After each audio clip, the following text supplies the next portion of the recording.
Hello guys, শুভ সন্ধ্যা। দেখো আমার শাশুড়ি মা মাঠে নেমে কুমড়ো পাচ্ছে। তো দেখো কেমন করে কুমড়ো পাড়ে।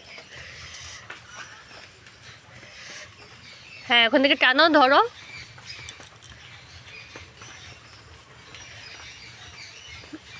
মারো টান। এদিক থেকে আকাশিটা মারো। আরে এদিক থেকে মারো।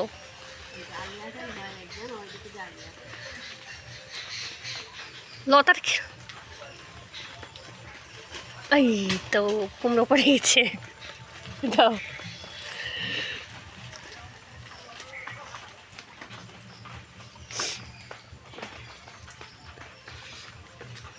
নিয়ে আসো।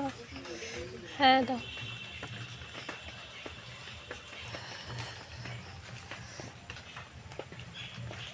এখন পড়ে যেতে হয়। এই যে দেখো আমাদের কাছে কত বড় কুমড়ো হয়েছে। এটা এখন আমার মেসমশাই নিয়ে যাবে, বলছে নাকি কুমড়ো খাইনি অনেক দিন। তো আমাদের গাছে হয়েছে, তাই সন্ধ্যেবেলায় তাই পেরে দিতে হলে, কিছু করার নেই। তো চলো এখন মেসমশাই ব্যাগে ঢুকে দিই কুমড়োটা। তো চলো গাইস, মেসমশাই তো চলে গেলো বাড়ি। এবারে আমার একটা কাজ আছে, দুধের টিফিন নিয়ে রাস্তা দেখে, তো মেয়ে দুধ খায়।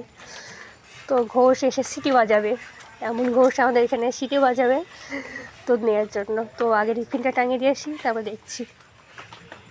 তাও এই দেখো দুধের টিফিন, আর আমি আমার চেহারা যা হয়েছে, তো এখন ঠিক মতো দেখানো যাচ্ছে না। এইটুকু দেখে না, দেখো দুপুর থেকে বৃষ্টি হয়ে আমাদের উঠানের অবস্থাটা দেখো। এখানে যদি পড়ে যায় ধপাস করে মাথাটা ভেঙে চলে যাবে। তো আস্তে আস্তে যেতে হবে। আমার দুই বেটি চলে আইছে। হাই বলো। এই যে আমাদের টিফিন বেল গাছ, এইটুকু বেল গাছে এতগুলো টিফিন, আরও আছে দুটো এখানে থাকে। তো সিটি বাজিয়ে এসে টিফিনের দুধ দিয়ে চলে যায়, বুঝছো। এই যে আমার দুই বেটি চললো হাত ধরে হরিসভায়, মানে হরিসভায় মানে আমাদের মন্দিরে।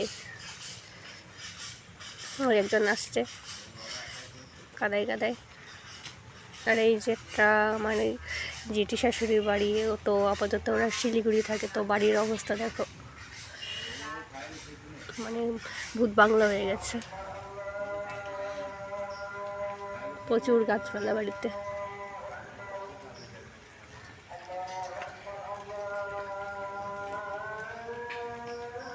আর এই যে আমাদের রাস্তার অবস্থা দেখো। তো চলো রাস্তা দিয়ে গিয়ে আমাদের বাড়ির সামনেটা তোমাদের দেখায়। আর এই যে আমার হাজবেন্ডের দোকান।